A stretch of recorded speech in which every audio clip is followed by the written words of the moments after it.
वजीर एक्साइज व सयाहत doctor V Srinivas Gaur ने महबूबनगर गवर्नमेंट मेडिकल कॉलेज में 3 करोड़ रुपए की लागत से तरक्याती कामों का इफ्तिताह किया। 2 करोड़ 45 लाख रुपए की लागत से तामीर होने वाले कॉलेज की बाउंड्री का इफ्तिताह किया। एक स्किल डेवलपमेंट सेंटर और 2 बसें भी शुरू की गईं। उन्होंने गवर्नमेंट मेडिकल कॉलेज के ज़ेरे एहतमाम कायम होने वाले सीपीआर सेंटर में सीपीआर की कारकर्दगी के बारे में दरियाफ्त किया। मजीद ये कि वजीर ने खुद सीपीआर करवाया। इस मौके पर मेडिकल कॉलेज के डायरेक्टर डॉक्टर रमेश, साबिक डायरेक्टर पोटा श्रीनिवास, गवर्नमेंट हेड क्वार्टर्स के superintendent doctor Ramkishan, medical college के प्रिंसिपल नवा कल्याणी, डॉक्टर जीवन मेडिकल कॉलेज के डॉक्टरों किरण एन किशोर मौजूद थे। इस मौके पर तलबा से खिताब करते हुए रियासती वजीर ने कहा कि महबूबनगर रियासत तेलंगाना के बाद कायम होने वाला पहला मेडिकल कॉलेज है। उन्होंने कहा कि महबूबनगर गवर्नमेंट मेडिकल कॉलेज बहुत मुश्किलात के बाद कायम हुआ है और कॉलेज को मरहलेवार तरक्की दी गई है और कॉलेज के क़याम के 3 साल के अंदर पीजी सीटें भी दस्तयाब होंगी।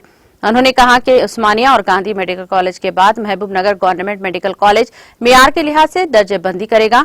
हुकूमत डॉक्टरों की तैयारी के लिए लाखों रुपए खर्च कर रही है। ये सब अवाम के पैसे हैं।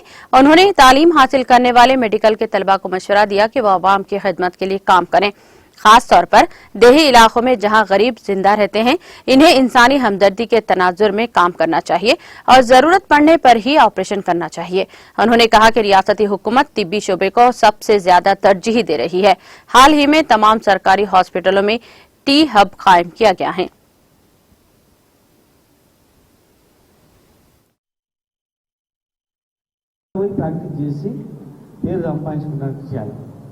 తొంభై శాతం మంది డాక్టర్స్ అందరూ కూడా మొట్టమొదటి కాలేజీ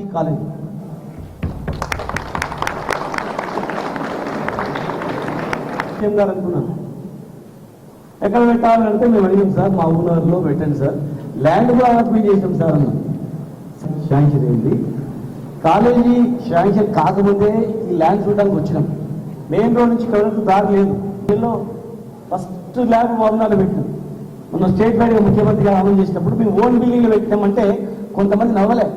ఓన్ బిల్డింగ్ ఎక్కడ అలాగే కట్టలేదండి, లేదా 2017లో కట్టాం మేము అని చెప్పి.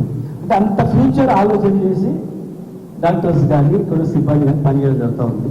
కనుక అందరూ నాన్ టీచింగ్ తర్వాత ఎంత ఎవరైతుందో స్కిల్ అన్స్కిల్ అందరూ కూడా బాధ్యతగా పనిచేయాలి.